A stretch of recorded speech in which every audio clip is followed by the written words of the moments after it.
Hey, welcome. How Hey, are how you you? doing? Nice to meet you. Are you Nice a to meet you winner? too. No, I'm an intern. Awesome, you're an intern. Well, Yeah. welcome to Radio 1 Houston. Thank you. Hey, what's up, guys? My name is Jordan Tate. I am a student at the University of Houston. In the summer of 2019, I had the opportunity to be able to intern at Radio 1 Houston. I have to say, this was literally an amazing experience for me. I was able to get hands-on experience with radio and learn different things about radio, things that I never would have thought. And most importantly, I was able to really learn about the professional environment, just how to carry yourself, the rules and procedures, and a lot of things I learned that I know I'll be able to apply to my own professional working life. Radio 1 was founded in 1980 by a woman named Kathy Hughes. Kathy is definitely a Renaissance woman. She made it her goal to employ as many black people as she could. And I have to say that she probably has reached that goal. Radio 1 has many different markets across the United States. Places like Atlanta, DC, where it started, and right here in Houston, where I was able to intern. So coming on to Radio 1 as an intern, to be perfectly honest, I really didn't know what to expect. I didn't know if it was just going to be just the studio. And to be perfectly honest, that's kind of what I thought it was going to be. But when I walked in, the first thing I honestly saw was this huge sales department of all these people that are on phone calls, or on their computers typing, trying to bring in business to the radio station. Radio 1 Houston is split into different departments. You have the sales department, you have the promotions department, you have the business department, you have the traffic department, you also have the programming department and the production department. All of these departments work together to produce and make everything that we hear on the radio today. So everything starts with the sales department. The sales department is made up of many different people who do many different jobs. It starts with the local sales assistant and the national sales assistant. Then you have the Radio 1 salespeople. I actually had the chance to speak to one of those people, Tammy. Customer needs analysis. Uh-huh. CNA. And that's basically just finding out more about their business, trying to find out, that pain, what they call the pain pressure for them. In other words, that one thing that they really need to accomplish, and you might be able to help them accomplish that. Well, listening is key. Yeah. Listening is the key because you find out exactly what the client's needs and goals and objectives are and how you can help them solve them. I also had the chance to speak to Owenetta, who is actually Radio 1 Houston's #1 radio salesperson. So I would first find out whether or not this is something they want to do, and explain to them the pros and the cons. Pros, you can make a lot of money. Now, I will say, when you start making a whole lot of money, they're going, general managers, the corporate people get concerned. I carry a lot of weight, and anything could happen to me. So it's always good. We have such a disparity now between me and the next bill. I remember having a $178 check one time that had to last me for a whole month. And I had a house, and I had a car note, and those are not fun. So you never know what your paycheck is going to be. You're subject not to have a paycheck, but when you have that big paycheck, you got to put back for a rainy day. And a lot of people miss that. I also spoke to another successful salesperson at Radio 1 Houston, Malcolm. You have to develop tough skin. In this game, you're going to hear no quite a bit, right?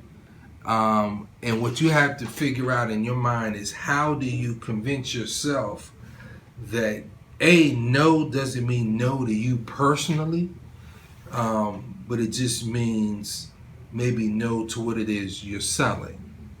But then you have to take that no you have to transform that no mentally to not right now.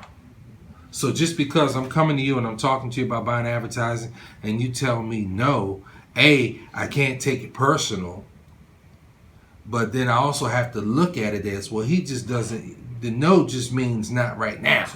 I've learned to understand that me being successful is part of my own doing in terms of being thick-skinned, being creative, but it's also understanding in a higher power, right? Because so for sales, we're judged based on, we're graded better. Better yet, we're graded based on us hitting a certain number, budgetary number. There have been months, man, where you got your number and you don't know how the hell you're going to get to it. You don't know how you're going to get to it. But, you pray on the Most High providing you with opportunities where you can be successful. And then, many times things come out of the blue and you're like, man, I don't know where this came from, but it's here. Now that it's here, then of course you do the rest, right? And the rest is, being creative and going to the client, talking to them or whatever the case is, and, the follow through to make it happen. But I think that's probably one of the biggest lessons I've learned. When it comes to the sales department, of course there has to be a leader. And that leader is Wayne Jones. I actually had the opportunity to sit down and talk to Wayne Jones. I actually say that Radio 1 is one of the most welcoming, warm. It obviously is for the culture. It is a company that prides itself on being in the business of African American and the urban community. So, it's a great feeling. I've worked at iHeart, Intercom, different groups, and Radio 1 is definitely one that I feel has really made me feel very good to be in my own skin. Mm-hmm. Yeah. Unapologetically black. Yeah. Wayne has to know all the money that is coming in and out of the stations. And with this information, he's able to pay bills, set prices of the jocks and spots, and he's also able to make sure the company hits budget. With Houston being one of the largest markets in the company, our forecast goes to our corporate office. Once it goes to our corporate office, they have to get that information to Wall Street. So if our forecast isn't accurate and our shareholders are not getting accurate information, we want to make sure that, from a local standpoint, before that all that information is compiled and put together, that we are giving the most accurate forecast on our business possible. Next is the business department, and this is where every number is tracked. This is where Lorraine checks the bills, the prices, and the commissions. Make sure everything is accurate.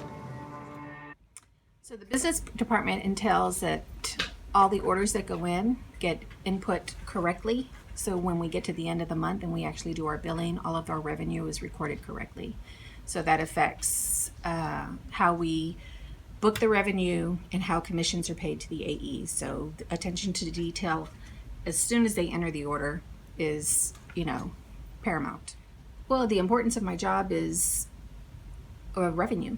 All of our revenue is predicated on what goes into White Orbit and how it's billed and that it's billed correctly.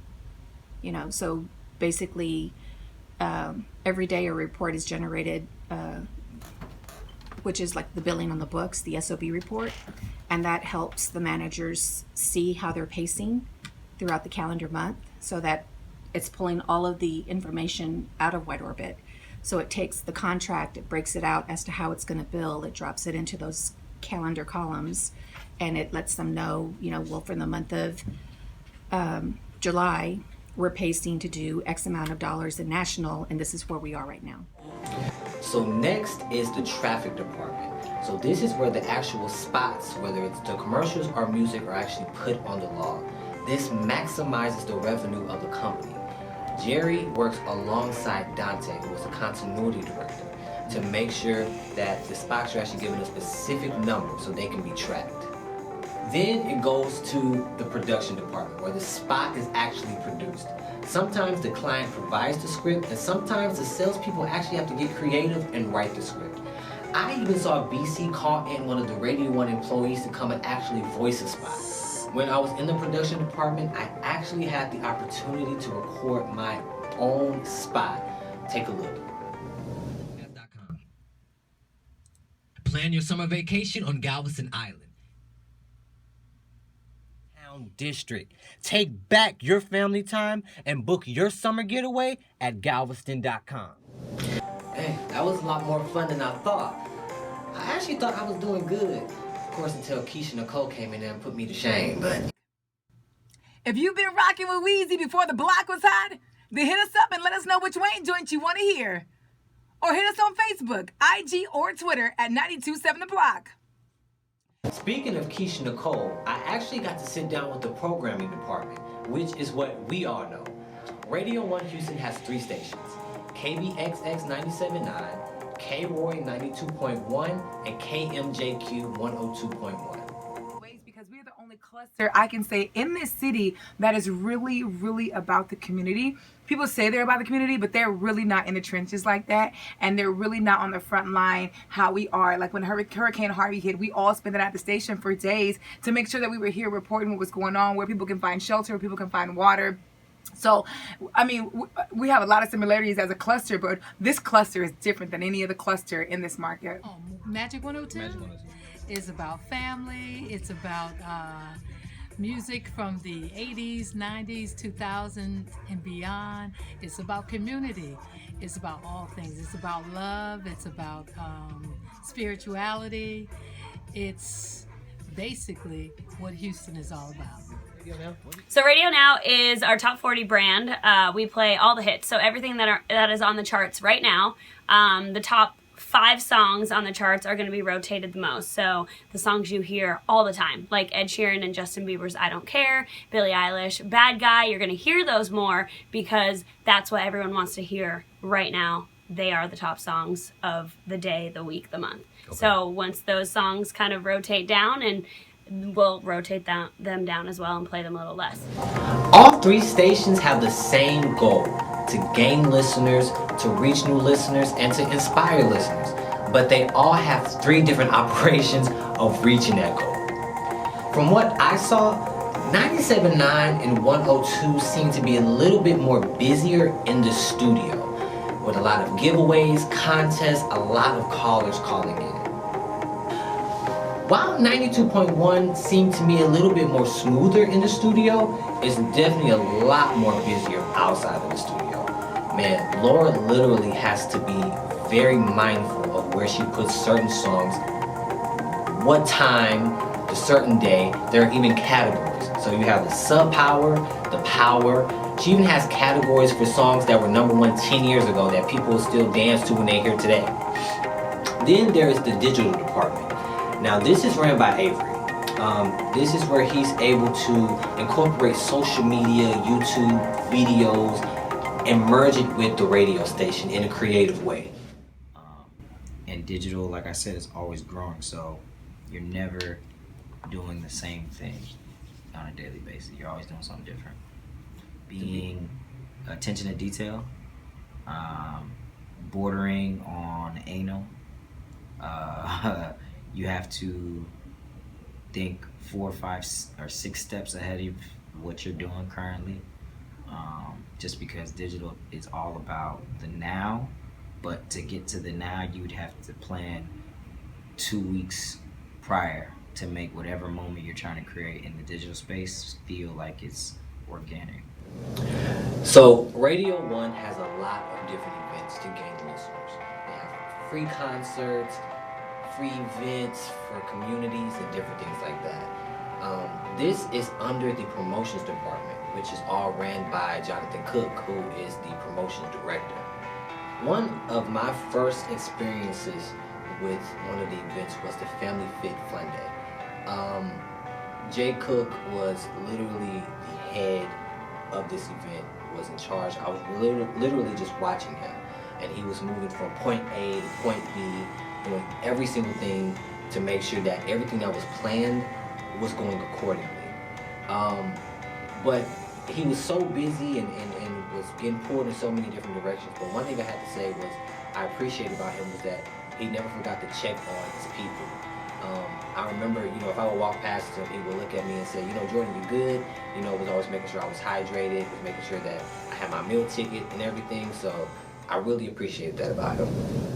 I am the air traffic controller of the information superhighway, pretty much. But in short, our job is to protect, promote, and project the brand. So, protect it as in make sure that the brands that we operate are always in the correct light, that they're never being put in a bad light. And to protect it as far as not only just making sure that they aren't being used incorrectly, but make sure that they are used in the right manner. To project, basically we want to project those brands, put the energy out into the city, into the schools, into different community areas, to project and make sure people are aware. Brands like 92.1, make sure that they are aware of this station exists, or it's no longer this brand and it's now a top 40. We kind of are going through a change right now where we were saying that we are the new station and we're lit and we're doing all this. Well, now we're moving in the direction of we play the hits, we play top 40, and we play hits. So that's something that we're doing, and then we want to reflect our audience. So we want to project, and reflect. So we want to reflect those that represent us. So if we're at a Magic event, we're having conversation with the Magic listener as far as, as we're a family member. If we're out at a Radio Now event, we're talking to a young adult in a manner of a young adult can understand that conversation. And then Box, it's family atmosphere, it's hip hop, it's love, it's, culture. So you want to have those conversations, look the part, be the part. Yeah, so that's pretty much what I do, and try to make sure that we maintain a staff that can do the same thing. If you find something that you love, you never work a day in your life. So that's what I enjoy about this place. Every day is a new day. Every day poses its own challenges, its own opportunities, its strengths and weaknesses. So it's just fun coming in, being a part of the entertainment industry, having the ability to put a smile on people's faces and make sure that they enjoy life, just have fun, and then service those that need service and help. So yeah, I love it. I literally respect everyone on the promotions team because there's a lot of planning, weeks of planning, months of planning that goes into these events that literally people are only going to enjoy for a few hours. When I think about radio, another aspect of it that is completely overlooked is the engineering. This is where David comes in. David does everything. He does the phone system, he does the board, he does the lights, everything that goes on electrical engineering within Radio 1, David handles. Security, tower sites, transmitters,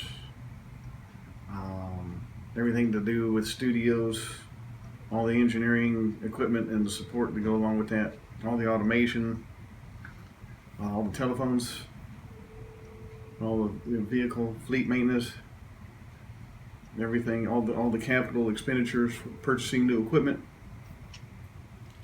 So I actually had some experience with David going out to one of the radio towers. Take a look.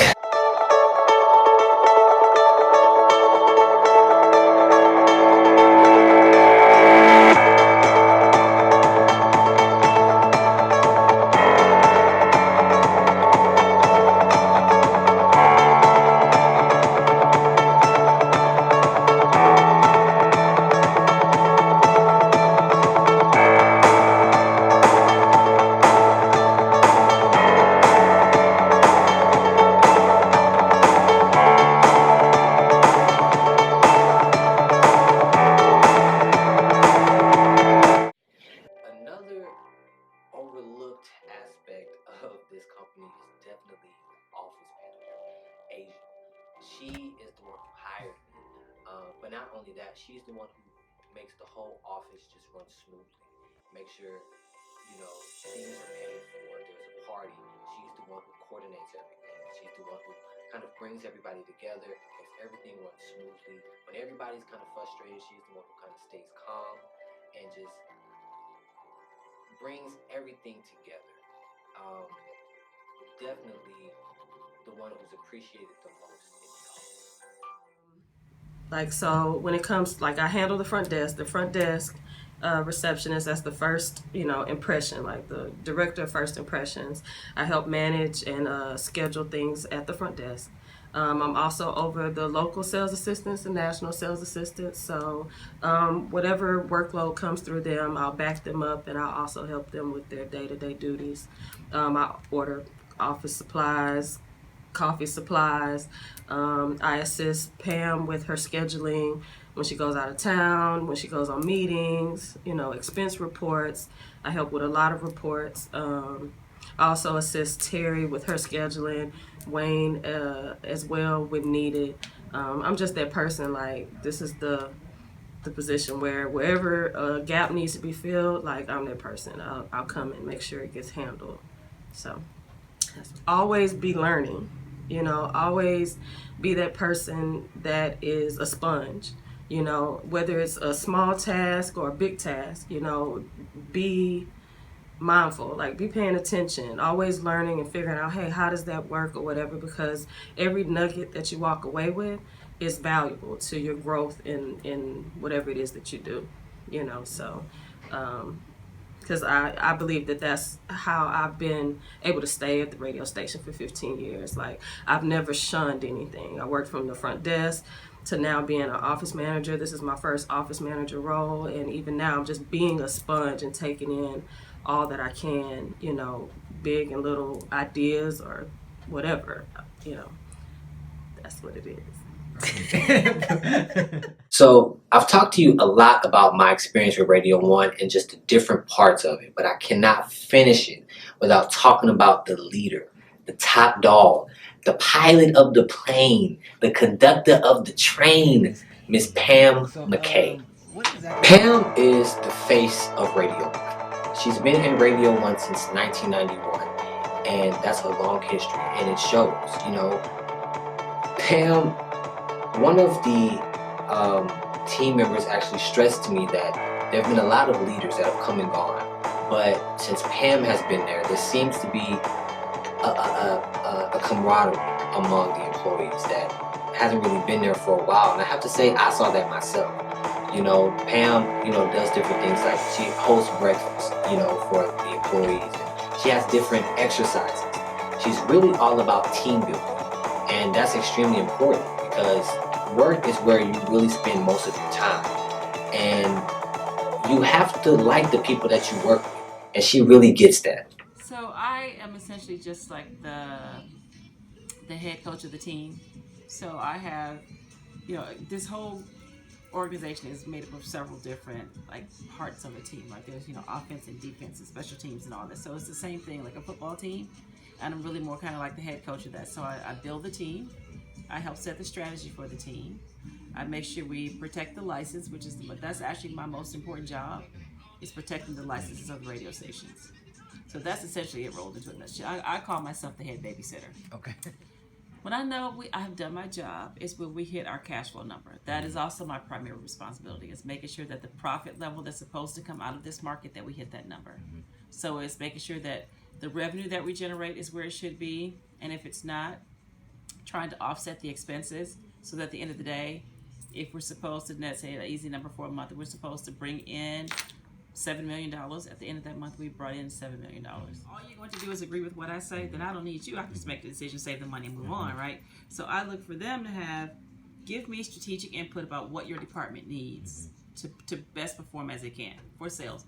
What do you need to make sure that we not only achieve our goals, but exceed it? Promotions. What do you need to make sure we look the best we can look in the building, outside the building, everywhere we are?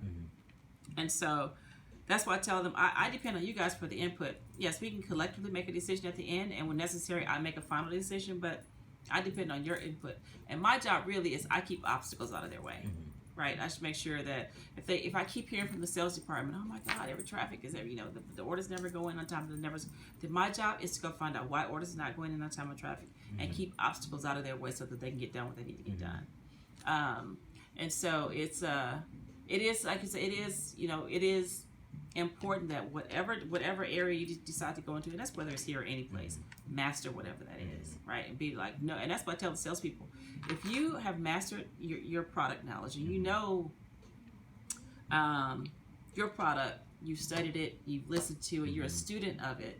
When you go out to see somebody, you shouldn't be nervous because your business is better than they are. Now they're going to know their business better than you, but you're on equal ground because you should know your business They shouldn't be able to tell you anything about your stations that you don't know. As you can see, I learned a lot, and I'm extremely grateful for this opportunity.